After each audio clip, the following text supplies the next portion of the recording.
La-ti-da-ti-da, I'm enjoying my tea in my tea dragon world. What is that? What is this? Why does it look like an insect, but also a sandwich?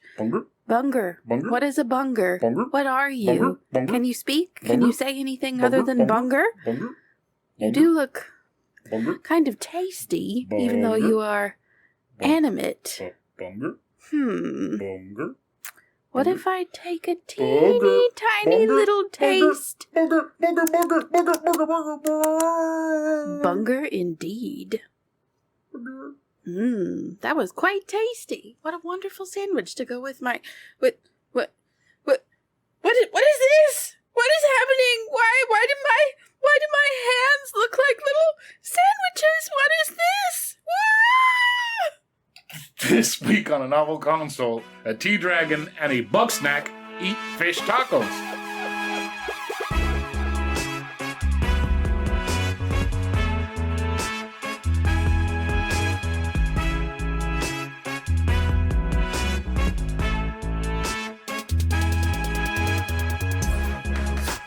Hello, welcome to a novel console, your weekly podcast where we talk about books, games, food, and stuff that caught our attention during the week.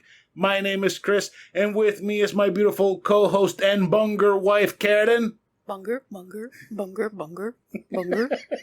I think that was probably the second stupidest intro we've done so far. And I didn't realize how much I had to wing it there in the beginning, because I thought you were going to say something other than bunger. No. Well, you didn't tell me. I told you that it's a bunger. No, you told me what I needed to do, but you didn't tell me that you weren't going to help me at all, because all you'd be doing was saying bunger.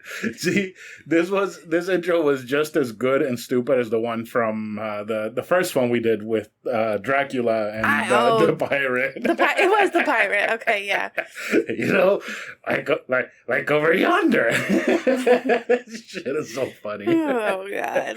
How are you doing, Bunger? I'm fine. How are you? It's hot in here. It is hot in here, but you know what? It's not as hot as it has been before, so I'm not going to complain too much yet. That's true.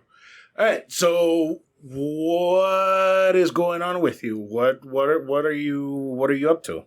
I'm reading a bajillion books at once, as per usual, and it's wonderful. I'm actually playing 2 games at the same time. Are you really? Yeah.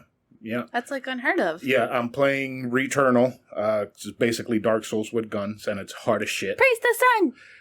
This one is Praise the sun! Praise the neon. Praise the sun! Praise the neon balls.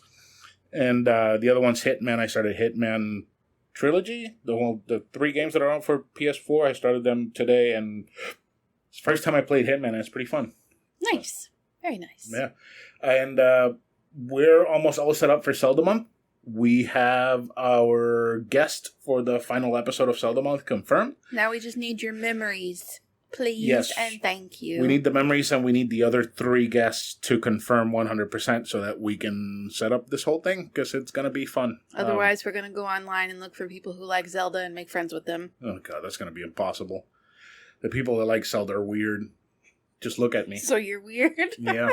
Yeah, and you're going to be weird as soon as you start reading all those mangas and seeing the games, so. Yep, and then I can go into stores like GameStop and see the things that I thought were Beauty and the Beast, but are actually Zelda, but buy them because I like Zelda now. Good, because there you go. I need more Zelda. More Zelda. You know, there are lots of Zelda fans in the world, like, in the most random places, like our dumbass waiter at Teak. Like, because Chris's wallet is a Zelda wallet that I got him for Christmas one year, and he pulled it out to pay, and this little frat boy's like, oh man, that's a nice wallet. That's exactly how he sounded, too. I'm like, you're the last person I would have expected to know what that was. Yeah. I think I've gotten more compliments on the Zelda wallet than on the Mario Kart one that I had that you had. It was also super faded, so I feel like it got to a point where a lot of people didn't know what it was anymore. Yeah, I barely knew what it was except for that beat the shit out of that thing. Mario shape. Yeah, I had it for 2 years? And we've been together almost 4, so...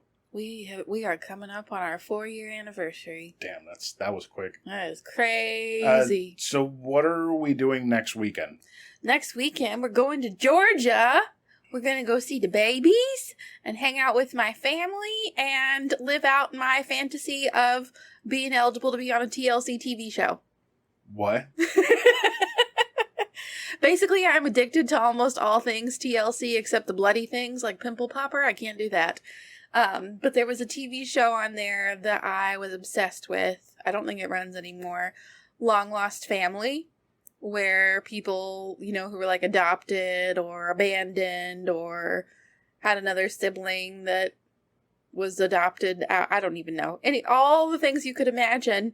People looking for their long lost parents or long lost siblings or long lost children. I get to meet my long lost brother next weekend. I finally am not the oldest child anymore. And it's kind of crazy. And I'm really excited about it right now, but I'm afraid I'm going to get really, really nervous as the week progresses. Well, we'll see. We'll see what happens from here to there. So because we're going to go up to Georgia, that means that next week's episode is probably going to be really, really short or delayed. So we'll see what happens. We'll aim for short rather than delayed. Yeah, we're going to try to record Friday before we leave on Saturday. That way I can just edit throughout the weekend, which should be fine. That's pretty easy. So don't expect any major big games.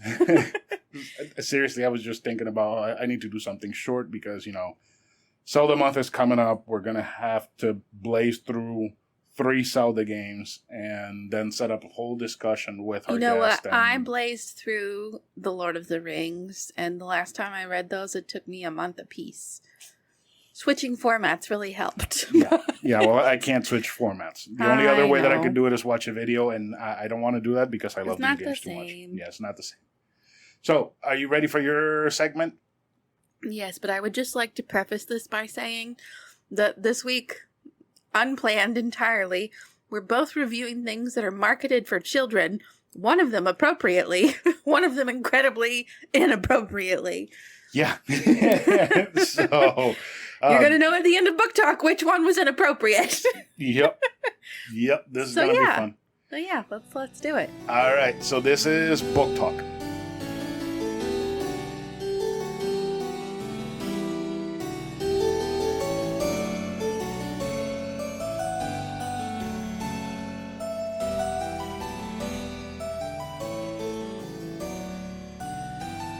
This week's book is The Tea Dragon Society by Kay O'Neill, published by Oni Press on October 18th, 2017. Do you recognize that publisher? Of course I do. I'm the one that pointed it out to you. Yeah, because I didn't realize. They're the ones that published Scott Pilgrim. Yeah. They publish a ton of graphic novels. I feel like it's either them or First Second is almost always the publisher. I'm surprised you haven't reviewed anything by Dark Horse. Although Dark Horse Comics? Yeah. Isn't that mostly, like, superhero comics, though? Yeah, like dark shit. Yeah, no. Yeah. Okay, so The Tea Dragon Society is a graphic novel appropriate for all ages, and is quite possibly one of the cutest things I have ever read. I'll take a minute to praise my local library once again, the Orange County Library System, for offering such awesome digital platforms like Hoopla. I have so many graphic novels at my fingertips. Oh, God. What is that from? It's from SpongeBob. Oh. It's the one episode where they're showing the Krabby Patty secret formula employee video. Uh-huh. And the narrator at one point is trying to say there's not a lot of hoopla or something like that. And he's like, there's not a lot. And then another voice interrupts him screaming hoopla. You know what you sound like when you say hoopla like that? What? You sound like that Gabriel Iglesias skit with the... You know what I'm talking about? Martin! Yep, that one. Yeah, so the little thing keeps saying hoopla until the narrator throws a brick at him and knocks him out. So then he just says hoopla. Continues. That's lovely. It's great. But my only complaint about Hoopla is having to closely monitor how... Oh my God, stop laughing. Stop. You have to closely monitor how many things you've checked out in a month because you're limited to 10 checkouts per month or 10 borrows per month. It's so annoying. That's terrible. I wish it were 10 at a time because I read that many books at a time. According to my Goodreads, I am reading 12 books right now. Really? I think a couple of those are ones that I like soft DNF'd. I put down and I tend to go back to later, and I just didn't remove them from my currently reading. But I think I am reading like 10. Damn. Yeah. Half of them are bad. Half of them are okay.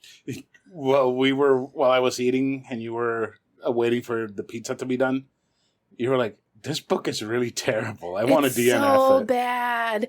But it's an ARC from a big publisher, and I don't want to sever ties in any way with this big publisher because they do publish really good books, but damn, this book is real bad. Real bad. I'll probably review it once I'm done. Okay, so the Tea Dragon Society follows a little blacksmith apprentice named Greta as she comes across a tea dragon and then begins studying the art of caring for tea dragons. What the hell is a tea dragon? So, the first one she comes across literally looks like a baby dragon. It's super, super cute, and basically they if I'm understanding this correctly, you make tea from them. What? It's confusing. It's for kids. They don't show the craft. But then you find out that there are... No, I feel like there's... I need to go back and reread. I feel like there's stuff to unpack here. Do they chop pieces off of the dragon? No. Or do they boil the dragon? No. Or how do they make tea out of the dragon? Do they squeeze the dragon and tea comes out? No.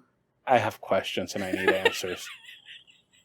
I'll read the rest of the series and I'll pay more attention to the tea process. But it's more about the people and how difficult the tea dragons are to deal with. They are like little feisty babies. They're like little puppies. But they don't really elaborate so much on the tea aspect of it. Can we get a tea dog? Can Luna be our tea dog? We'll throw her. Because once we finish with this, I want a hot toddy. We'll dip her tail in a cup of hot water. In a cup of hot water, and that'll be some stanky ass tea. That'll be nasty. Stanky. I mean, like Luna, you stink. Her face. She needs some grooming right now. But the more I read, I realized that tea dragons are not always like your stereotypical dragons. There was one that even looked like a little bunny rabbit, but it was a tea dragon. It was really confusing. I'll come back with more answers later. Okay, because I'm really interested in how the hell they make tea out of a... I don't know. So I love reading graphic novels like this that are really aimed at kids more than anything else. Is it their bathwater? Oh my god. I need to find out. I need answers. I'm very curious about the whole process. You're throwing a wrench in my groove. I'm gonna throw you off of my temple. What does he say? You threw out my groove. Beware the groove. The old man that he throws off the ledge at the beginning of the movie. Yeah, I know. Yeah. Anyway, okay, so Cusco, love him. Love reading graphic novels that are aimed at kids and seeing how far we've come as a society in terms of acceptance and what's the word I'm looking for? Visibility and accessibility, representation. Yes, there we go. The two tea shop owners that Greta meets and basically starts a new apprenticeship with are both male and presumably lovers. And one of them is even disabled. I feel that this is like sort of portrayal that's not a sort of portrayal. A sort of portrayal? I feel like this is a sort of portrayal that is not seen enough. I cannot speak today. There are also hints that little Greta may have some romantic feelings for their female ward, Minette, but I'm hoping the second graphic novel will elaborate on that. But, side note, I took Luna for a walk to take a shit before we started recording, and I started reading. I said side note. Who took the shit? You or Luna? I took Luna for a walk so she could take a shit. If I could pop a squat and take a shit outside, this apartment would smell a lot better. No, for reals, though. That's what our listeners want to hear. Our poop habits. Oh, God. You made me lose my train of thought. So I took her outside and I started reading the second one on my phone. And it turns out that this one actually takes place before the first one. Because the tea shop owner who is disabled, this is before he's injured and ultimately ends up disabled. But it seems that we also have a non-binary character and deaf characters. They're sign language, so that's pretty cool. Oh. Huh. How do they do sign language in comics? Do so they just actually explained it in the very beginning. The text boxes for them are different color, and it basically just shows them doing the hand movements. Yeah, exactly. I see. That's pretty cool. That is pretty cool. But it looks like the third, which I'll discuss, comes out next week, goes back to the storyline from the first one. So with Greta and Manette. But you have the two tea shop owners and all of them. Just we're jumping back in time for the second one. Okay. I see. So what else do you want to say? I love the fantastical elements of the art style. One of the tea shop owners kind of looks like an oversized tea dragon himself, sort of. And Greta has like little budding horns. Minette has horns like a deer, and she's possibly the cutest character of all. And that's really saying a lot because they're all super cute. The tea dragons take on a variety of forms, like I said. Some of them look like your stereotypical dragons. Some of them look like little, like, I want to say like a minotaur, sort of? I don't know. They're so little, and they're just cute. A mini minotaur? A mini minotaur. A mini minotaur. There's actually a song about the mini minotaur. Are you for real? Yeah, it's from Tobuscus. What? Very old internet. Just like the Safety Torch song. Old internet? The Safety Torch song? What's that? You put it in a closet, Safety Torch. What the Burn hell your is whole that? house down, Safety Torch. I'll show you what it is later. I think you're probably gonna enjoy the mini minotaur song. Interesting. It's the same guy that did the nugget and a biscuit, dip it in the mashed I have potato. no idea what No? the hell you're talking about. Yeah. No idea. Anyway, so the pages are filled with the brightest of colors and just the cutest little characters that are surely to put you in a better mood no matter what's going on in your world. I hope to dive into the second novel tonight, like I'm reading off of my notes. I already did while I was taking Luna for a shit. And it seems like it's going to be just as cute as the first one. But the second one actually is the Tea Dragon Festival. It published on September 17th, 2019. And like I said, the third book is actually going to publish next week on June 1st, also by Oni. So, Nice. pretty excited. Nice. I can't recommend the short and sweet graphic novel enough. It is beautiful in content and design, and I give it a solid 5 stars. Wow. Kid stuff that's actually 5 stars. It's so cute. It's not Peppa Pig. It's just squeezing the dragon It's or wholesome. What? squeezing the dragon or Squeezing the tea out of the dragon. squeezing the tea out of a dragon. That's why sweet tea is so nasty. It's a dragon's bladder contents. Sweet tea is heavenly It's if it's done terrible. right. It's so bad. Only if it's done right. It's garbage. It's garbage. No. It's time for Give Me the Garbage. We're just going to skip games and stuff. No, we're not. Yes, we are. Let's go into games Nobody and needs stuff. bungers. Games and stuff.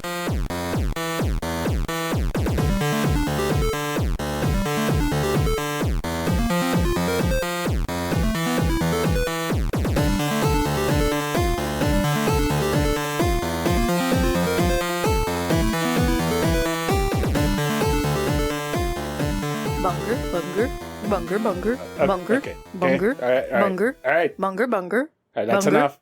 Bunger. Okay. Bunger. Okay. Bunger. No more. Bunger. No more.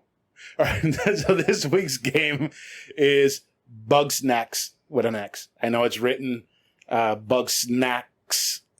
Eat fish tacos in the title, but it's Bugsnax with an S. X. Why don't you just spell it the way it's supposed to be spelled?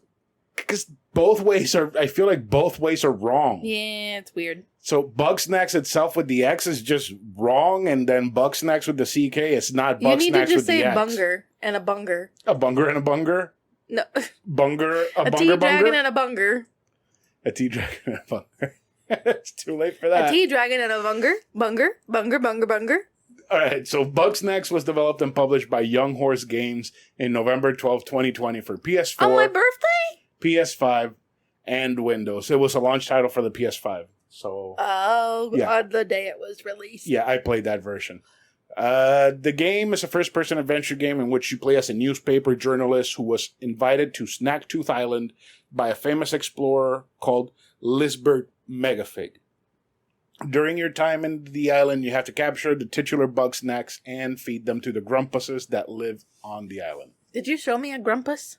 Yeah, all the characters that I kept showing you, those were grumpuses. Which ones? The ones that look like Muppets. Oh, okay. Yeah, so if it wasn't like a fruit with googly eyes, then it was a grumpus. So the graphics in the game are very colorful. The characters look like Muppets. The Bugsnax look like food with googly eyes. Snacks. Food with googly eyes glued on. The environments are very varied and colorful. And there's deserts, forests, beaches, volcanoes, mountains, frozen mountains. But my favorite is the Boiling Bay, where you have lava flowing into the sea from the volcano. And inside the volcano, there's a bunch of spicy food running around caught on fire. That's adorable. So you see flaming, like what's supposed to be flaming Cheetos flying in the air, caught on fire. You see little bowls of ramen caught on fire walking around. Oh my gosh, that's so silly. There's another one in the desert that's kind of like a praying mantis that's on fire. And it's made out of taco stuff. So it has like a Dorito for a head. It has taco arms. And like the back is a burrito. So it's very That's wonderful. Yeah. So the animations are very simple. The grumpuses walk around town, walk and run around town with their own unique animation. So each one kind of does look different from the other. So just by seeing them run around, you'll know which one is which. But they do some movement sometimes when you're talking to them that do feel very scripted. Like this is a specific movement that was just designed for this specific instance, and you're never going to see this again. The Bugsnax themselves move around in all manners that represent whatever type of bug or creature they're modeled after. So if you have a worm-like Bugsnack, like a carrot, it's going to inch around like a worm. If you have one that's kind of like a spider, then you'll see it run around like a spider. The like flying the little ones, raspberries that were like spiders. Yeah, those were little spider-like. And then there's bananas and there's corns that just fly from treetop to treetop, saying their name. So I think I don't remember the banana's like banana pedo or something. What? It's like banana pedo while it's flying through the air. Yeah. Is it a bird? No, it's a banana that jumps from tree to tree. What? Yeah. And then of course the bunger is a hamburger. Yeah. With curly fries for legs and tusks. And it just runs around headbutting everything. So it's so weird to look at. It's very weird, but it's so great. Strange. So yeah, the animations are, they're pretty standard, and everything's modeled after what it should be. Just looks and acts the same way that it should. The sound design is so damn good. The voice acting in the game is top notch. It has famous actors like Yuri Lowenthal. He did Peter Parker in Marvel Spider-Man. You have Roger Craig Smith, who did Sonic the Hedgehog in the games. And then you also have Barbara Goodson, which is Rita Repulsa from the Power Rangers TV show. Nice. Yeah, so, and the music is amazing. It just fits every area perfectly. You have a lot of bass-heavy music and many songs that have kind of the same sort of range as Banjo-Kazooie did in the soundtrack. So when you go to the beach area, it's kind of tropical. When you go to the mountain, you have like a snowy mountain peak type of song. Everything just works perfectly well. Like it fits their areas that they're in. Plus, the titular song, Bugsnack, by Carol Bonito, is awesome. The main question is it a bug or is it snack? You won't know until you eat the Bugsnax, or something like that. It's very catchy. Does it really turn you into a Bugsnack if you eat it? Your character tries to eat one at one point, and he just gets sick. Oh. All the other characters, they just start their body parts start changing into Bugsnax. That's lovely. Yeah. So my favorite part of the sound design is the Bugsnax saying their own names nonstop. Bunger. Exactly. So they're kind of like Pokemons, because you have a Pikachu only says Pikachu. Pikachu. Exactly. And like I said, my favorite one is the Bunger, a sentient cheeseburger with curly fries for tusks and legs. That's pretty cute. There's a variation of it called the barbecue Bunger, and I gave it to one of the grumpuses, and when he ate it, I put it on his nose, and you can select where you want to put the new transformation from the Bugsnack, and he had a bacon cheeseburger for a nose. That's so weird. It was great. So cute. The gameplay, right. So the gameplay is all over the place, but it works. It feels a lot like Pokemon with a bit of a puzzler at times. So you have many ways to catch the Bugsnax, like a trap, a net, a slingshot, a tripwire, etc. Each different Bugsnax has its own way of catching them. They range from easy, put the trap down and close it to catch them. There's another ones that, these were terrible. So there's one specific one called Scoopy Banoopy, which is a giant beetle-like banana split. So it has like a... That sounds disgusting. So it's a banana split, and the bananas are in front like the tusks, and it just walks around headbutting everything it sees. So to catch that one, you have to set it on fire. What? Have it chase you so that it can trip over a tripwire, and then while it's stunned before it explodes into all these separate different other Bugsnax, you have to catch it. Jeez. Yeah, like there's a lot like that are very, very complicated, especially since you can't keep their attention because they're so fucking stupid. They have one-track mind that they just want to fight everything. So if there's another Bugsnack nearby, or you have another tool or something else nearby, they're just going to go straight for that instead of chasing you to where they have to go. Bless them. So you have an upgradable inventory. So basically, you can carry more Bugsnax as it grows. The way to make it grow is for you to deposit the Bugsnax into a sort of donation box for this one farmer that just raises them as his children. So the more you donate, the more slots they give you to carry more Bugsnax, and it gets to the point where you can't have your inventory grow anymore. So you get like capped out, I think, like at 16 Bugsnax, which feels kind of limiting because there's at least in some of the areas there's at least 18 different types of Bugsnax. So there's 11 grumpuses that you get to interact with, and each one has their own set of unique missions. These go from anywhere to get dirt on the other grumpuses to find out what they're hiding, find this specific Bugsnack that I want to eat, or help me plant this for my crop. So it's very simple. It's a very child-oriented game, but it has very dark moments, which I'll talk about in the praises area. But the gameplay, that's basically it. It's a super simple game, but it's entertaining. First, I do have a few complaints. I really wanted to get a super powerful trap close to the end of the game to make catching the Bugsnax easier.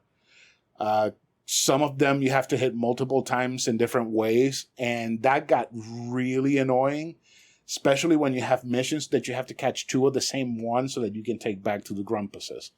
So in my playthrough, I didn't finish all the missions because two different characters were asking for a specific Scoopy Banoopy, and I had to catch one, wait for another one to spawn so that I could catch it. And I just caught the first one, and it's so annoying to catch that I just said, you know what, fuck it, I'm just going to finish the game. I really didn't like that if you captured a bug with an elemental attribute like fire or ice, you had to do something special once you captured them so that they wouldn't break out of the trap. So if it was fire, it would burn it down. If it was ice, it would freeze it so hard that it would break apart. For example, the fire ones you would have to dip in water, or the ice one you would have to dip in fire or water, depending on wherever you were, because they would break free, and that got really annoying real quick. So I feel like if we would have had an upgraded trap, capturing them would have been much easier. You just manage to do what you need to do to stun them to capture them, and that's all you have to do, and then they're caught. You don't have to worry about the trap or anything. It also kind of annoyed me that some Bugsnax only appear during certain times of the day and weather. So making it so that if there was a Bugsnack that you had to catch appeared in an area where you got too late, if you didn't catch it immediately, then no Bugsnack until that exact same time or weather pattern. Because some of them do only come out when it's night and it's raining, and it's not always night and raining. You can make it night, but not always raining. And last thing, I do wish the game had a fast travel mechanic so that some of the last quests were easier to do, because some would be like, oh, go all the way to the other side of the map and capture this specific Bugsnack and then bring it back to the central town. And you're like, no, I don't want to. It's too much walking. Too much walking. The praise is the game is full of charm. I love that the story gets very dark, dealing with everything from addiction, self-mutilation, to hating people for who they are. Which is just crazy to me, because just a little bit that I saw of this, I couldn't watch much because it's first person and I was ready to vomit. But it looked like it was just this cute little happy-go-lucky game with no sort of negativity. So it does deal with that stuff, but it does it in a way that it's easily digestible with language that anyone can understand. So it did have one couple that was having problems telling each other how they felt, and they don't tell each other until the end of the game. And when they do, they're like, oh, this was done really well. Or you have a couple that you don't get to interact until the end of the game, where one of them is addicted to Bugsnax, and the other one is just going out getting her more Bugsnax so that she can, keep up her addiction. Those poor Bugsnax. But it's done in a way where at the end they both overcome that situation. And there is a lot of LGBTQ representation, and it's done in a way that the characters' sexual orientation isn't their personality. A lot of games do add LGBTQ characters, but they make it so that what their sexual preference is their personality. And that's annoying. And that's terrible. So the writing in the game is just wonderful. It's easy to understand. It's funny. It still has... It's really creative. It is. It does have the same message come across by replacing curse words with different words. So the writing does still keep its power. And instead of saying you grumping dummy, instead of you fucking idiot, kind of... and Bunger instead of bitch. Yeah. So, and it just goes in a way that it makes it stand out. And I feel like that part is because the voice actors were so into the roles, and they're such professionals that they could deliver these dumb little kids lines with the same power that you would see in like an adult rated movie. Yeah. And I like how the story goes from silly, let's eat all the Bugsnax and turn into food monstrosities, to my marriage is falling apart because I have no idea how to tell my wife my feelings. That's serious. Yeah. That's real. That's way too relatable. And in a little kid's game, there was another character that cut off her own leg just to see if it would regrow back with a Bugsnack that she ate.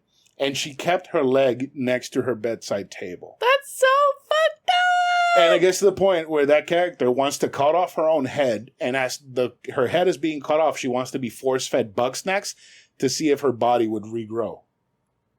And her brother has to stop her from... That's some demented shit. Yeah, her brother stops her from doing it, and then the brother's like, well, I might still be mad at you for what you did to me, but that doesn't mean that I want to see you die. Just please stop. And, it can get real dark. What sells the whole game, again, is the voice acting. They're so into their roles, and it's written so well that it just brings all of these characters to life. And, it just makes this game go from a little kid's catch all the bugs game to, there's actually a deep story here behind all these furry-looking creatures. And I like how creative the writers were with the name of the Grumpuses and the Bugsnax. So let me just mention a few of the noteworthy ones. So there's one called an egg roll. It is literally a Chinese food container with egg rolls for legs walking around upside down. There's the Banopper, which is a hopping banana. The Big Bopsicle, which is a popsicle that chases you around and tries to headbutt you. There's obviously the Bunger. Bunger. Buffalocust. Buffalocust? It is a locust made out of buffalo wings. That's ridiculous. The Cheepoof, which is the flying hot Cheeto. There's the Cheeser, which is like a little Ritz cracker with cheese running around. The Cinnasnail, which is a cinnamon bun. That's a snail. The Crapple. Crapple, that's just terrible. Oh, the crab that's apple slices? Yeah. I saw that one. It was cute. There's a Dr. Sodi, which is a Dr. Pepper can with like little crab legs made out of straw. So it's like a hermit crab, but a Dr. Pepper can. There's the Flapjackerack, which is a spider made out of flapjacks and bacon. Frider, which is a spider made out of fries. There's the Queeble, which is a kiwi with a spoon sticking out of it. Megamaki, which is a giant dragon snake made out of sushi that you have to fight at one point. The Matza Supreme, which is a giant supreme pizza, but supposed to be a moth. The Noodler, which is the ramen bowl. The Pineantula, which is a tarantula made out of pineapple. There's just so many. The Praying Picantis, which is the burrito, taco, Dorito, praying mantis. There's just so many. Oh, the Sandopede, which is a centipede made out of sandwiches, which is so fucking crazy. They just went ham with the Bugsnax in this game. So let me just go ahead and get the list of the character names and go over my favorites. So there's a few of them. There's Gramble Giggle Funny. There's Floofty Fizzlebean, Agabel Batter Nugget, Beffica Winklesnoot, Beffica, Triffany Laudablog, Elizabeth Megafig, Cromdo Face, Clubby Clumbernut, Chandlo Funk Bun, Wiggle Wiggle Bottom, I think I said Filbo Fiddle Pie, and my personal favorite, Wambus Troubleham. Wambus. And he's Southern, too. He is? And he's a farmer. That's terrible. They're like, hey, Wambus, Wamby. So funny. There was one, I think it was Gramble. Gramble. And Wambus were always fighting because Gramble was the one that had the farm taking care of the Bugsnax. Mm-hmm. And Wambus wanted him to give the Bugsnax to the people so that they can eat them. And he just hated Gramble because of that. Because he was a pacifist and didn't want anybody to eat his bugs. Oh my goodness. But Gramble has a problem where he sleepwalks at night. And while he's sleepwalking, you can feed him Bugsnax. And then the next day, he has a freak out because he ate Bugsnax. And he wasn't supposed to. That's wonderful. He's like, if you see me walking around, please wake me up because I ate some Bugsnax last night. It's terrible. I was like, I did that to you because I hate you. It's such a fun game. It's great. So overall, the game is a definite must-play for people who love dark stories wrapped in cutesy premises. The representation in this game is phenomenal, and every character ends up being endearing and relatable. Even Beffica. Bugsnax is the most fun I've had with my PS5 since I got it, and it definitely deserves a 4.5 stars. Just those little improvements they would have done in what I complained about. And this game would have been perfect to me. And make it not first person. Make no more first person games, please. I vomit. I'm pretty sure that if you see Returnal, you will vomit too. I mean, it's fast paced. It is just. I literally could not stand to look at the screen unless he was not moving at all. Yeah. It makes me. Ooh, even just thinking about it. Oh. Yeah. I feel like there was something else I wanted to say about the game. What you brought up earlier. You said that one of the things we were covering was for kids, but not really. Mm-hmm. This one. This is it. Because I think that was pretty obvious in some of the things you were explaining. This game is rated E for everyone. But in, I think it's in Europe, it's PEGI 7. So kids 7 and up can play this game. Jeez. In the States is E10. So it's kids 10 and up can play this game. That's concerning. But I feel like they just saw the game and they said, "Oh, this game is about this." They're like, "Oh, okay, then you get an E rating." They didn't play this game. No, they didn't. Because this game can get dark real quick. Spoilers for the end. Just skip ahead like 2 minutes. You're trying to escape the islands. The Bugsnax are attacking, and they're trying to force feed themselves into the characters. I fucked up with one of the characters. He ate way too many Bugsnax. And when I was done with that part, he started saying something along the lines of, to keep everyone safe, I just got to stay on this island and die with the things that I know. And as he was saying that, he was just falling apart, turning into bones and just dying right in front of you. That's so morbid. And his boyfriend was just freaking out because he was dying right after they just started fully dating. This game can get real dark. I was like, oh, shit. But I did look online. There is an alternate ending if you manage to save everyone that kind of sets up a sequel. And if they do, I think it might be bigger than this game. And I hope that they add those little things that I talked about, even though they're probably not going to listen to this podcast, and make that game the perfect game that it should be. Because this game is a good game. I really liked it. It's cute. Yeah, very cute. Very funny. It's great. And Wambus has a funny name. Bunger. And the Bunger. So, are you ready for your favorite part? I don't know if it's my favorite part today, but sure. Give me the garbage. All right. That is Give Me the Garbage.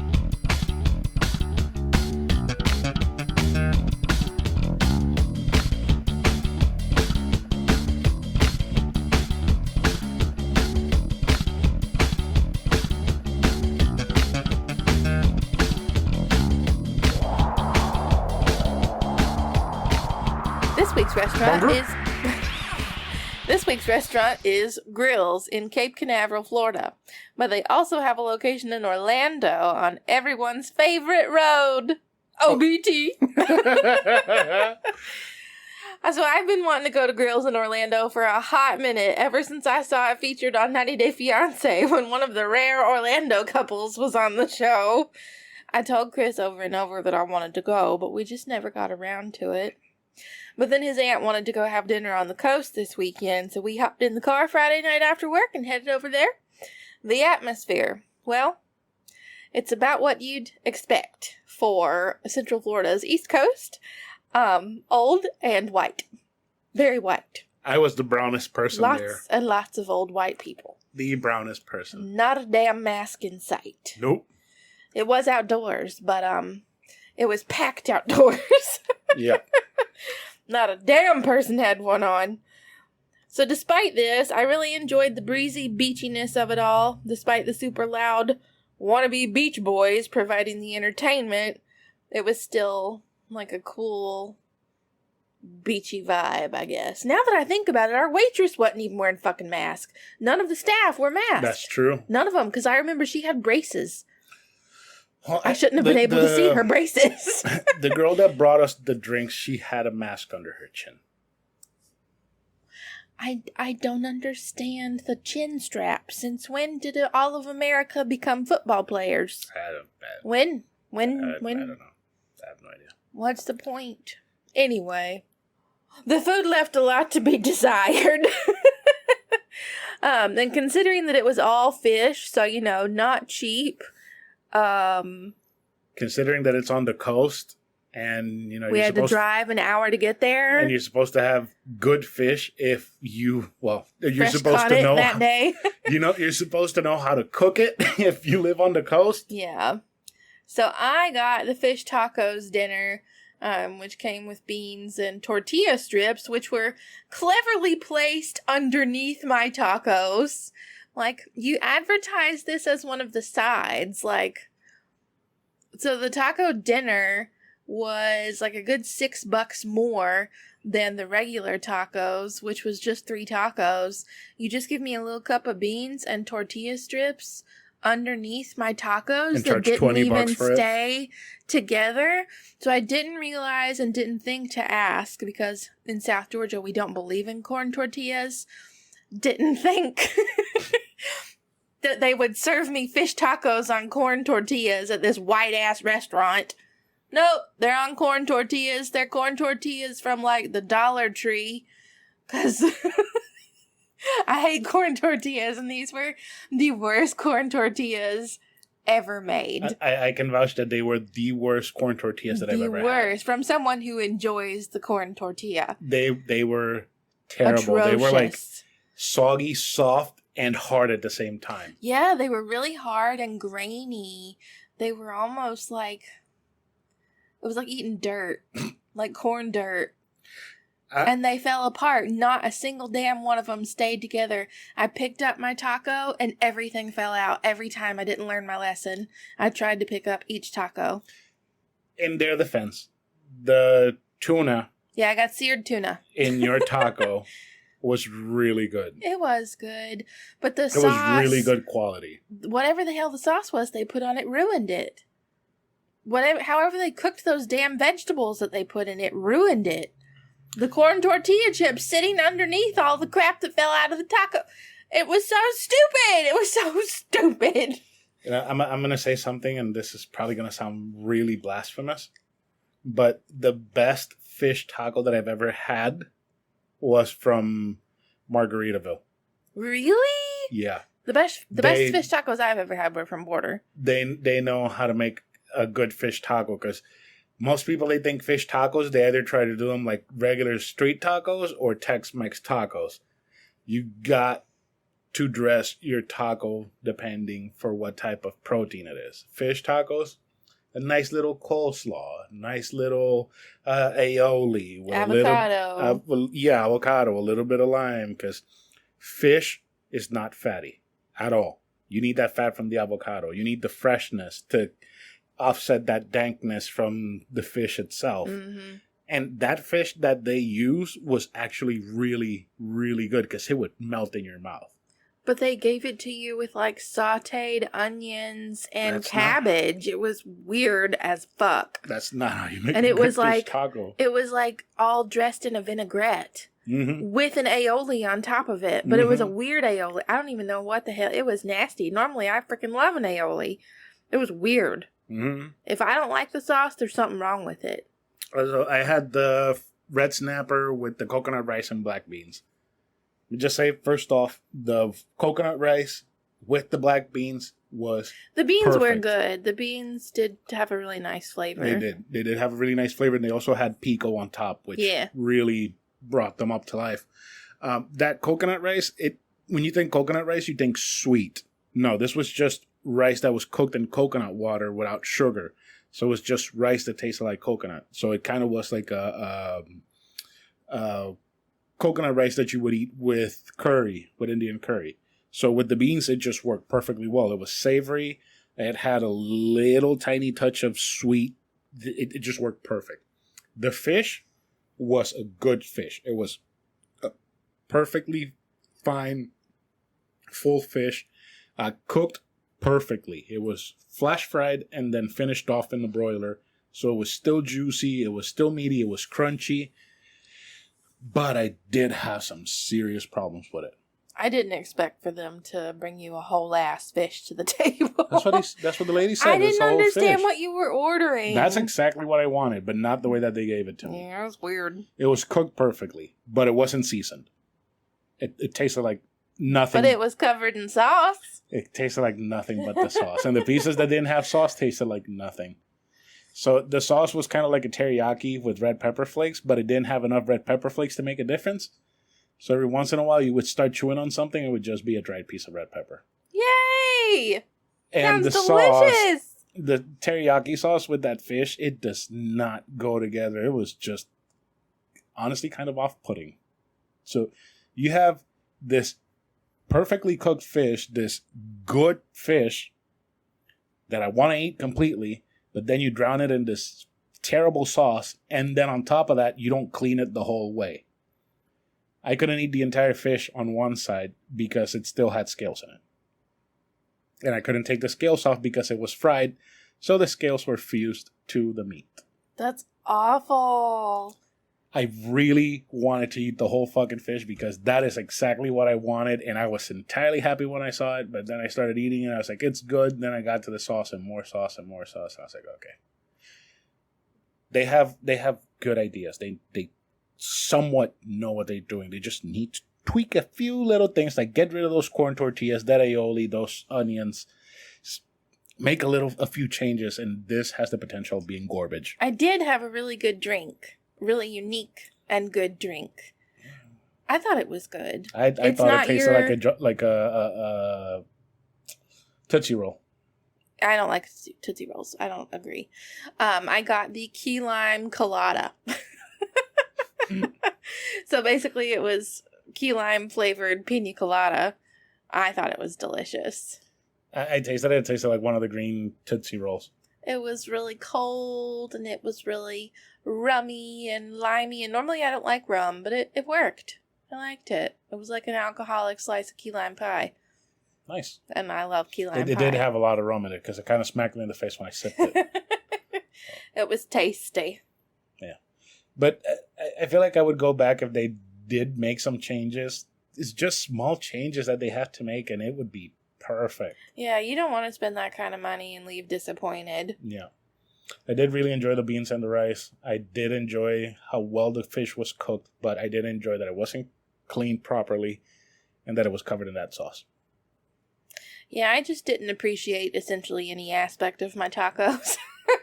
Except for the beans. I was so upset. Yeah, the beans tasted good, but... Also, it started fucking raining, and they came around and took away all the umbrellas. Like, what the fuck is this? We had to jump up and run up under the shelter of the bar where all of the old white people are congregating to get out of the rain while we waited for our check. This motherfucker just literally came around and took away all of the umbrellas. Where is the logic? There were two other restaurants right there. I would go back to one of those, but I don't think I want to go back to Grills. Yeah, I mean, unless we get confirmation that, the way that they cook their food is different. And they're going to leave up the umbrellas if it starts to rain. Yeah. All right, so what do you think we should give it? I think it should be a meh. Yeah. Because it's not garbage. Because the beans, the rice, and the fish were perfect. But the drink was good. And the drink was good, but... And they do actually use good ingredients, just they cook them terribly. Yeah. So, meh. Yeah, this is fine. Meh. All right. We have a little bit of time. You want to talk about anything else before we end, or do you just want to go do housekeeping and get out of this? Housekeeping and get out. All right, so let's go ahead and get out. Get out of my house. So because you said that you have to do housekeeping, go ahead. Go sign up for our Patreon because we're funny. Remember to follow us on Instagram and Twitter at anovelconsole and on Facebook at facebook.com/anovelconsole. You can also follow us on TikTok at anovelconsole. Don't forget, you can also tell your friends that they can find the podcast on most major podcast streaming platforms and that they can also listen on YouTube by searching for A Novel Console. And don't forget to tell them to subscribe, like, and comment. And you need to subscribe, like, and comment as well. We would be very humbled if you did so. Shut up. You should also leave a review on Apple Podcasts and Google Podcasts so that more people can find us. You can also email us at anovelconsole@gmail.com and we'll read your email on the show. Please email us your Zelda memories before you do anything else. Email Zelda memories. Our art was done I forgot something by important. Metamorphic on Instagram. Instagrams. So, remember how last week we did a giveaway? Oh, yeah. So, somebody did win the game. Immediately. It was... Okay, I have the email here. He emailed us at 5:58 in the morning. He said everything that I said about Lady Dimitrescu. I'm going to read his email. It said, it also has a giant vampire mommy, so everybody's horny for her.